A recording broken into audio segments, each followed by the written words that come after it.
Drama serial मनमर्जी के आने वाली एपिसोड काफी धमाकेदार होने वाली है। आखिर मंशा के साथ वो ही हुआ जिसका डर था। अब वो अपनी बेटी को भी खो चुकी है और शुजा भी उसे तलाक दे चुका है। ड्रामा सीरियल मनमर्जी के आने वाले एपिसोड में दिखाया जाएगा कि मंशा अपनी बेटी के जनाजे पर रो रही होगी, चीख चिल्ला रही होगी और सबको ब्लेम कर रही होगी कि आप लोगों की वजह से मेरी बेटी मर गई।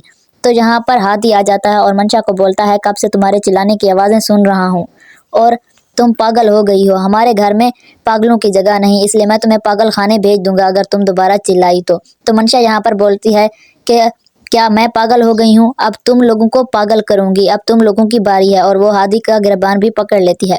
ये सब देखता हुआ शुजा भी पुलिस के साथ आ जाता है।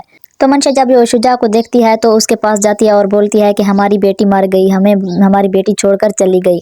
तो यहाँ पर शुजा अपने दादा से माफी मांगता है और बोलता है कि मुझे माफ़ कर दे, मुझसे बहुत सारी गलतियां हो गई। और मंशा को बोलता है कि हमारे दरमियान ताल्लुक की वजह ये हमारी बच्ची थी जो कि सो रही है।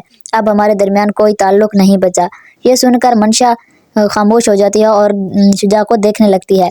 मेरी एक बीवी थी जो मुझसे बहुत मोहब्बत करती थी और वफादार थी, लेकिन तुम एक खुदगर्ज और खुद पसंद औरत हो। मैं तुम्हारे साथ अब रिश्ता रखने के लिए तैयार नहीं हूँ।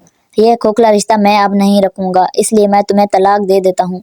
तो यहाँ पर शुजा मंशा को तलाक दे देता है सब घर वालों के सामने। ये तलाक सुनकर दादाजी हैरान हो जाते हैं और शुजा को रोकने की कोशिश करते हैं, लेकिन शुजा मंशा को तलाक दे देता है।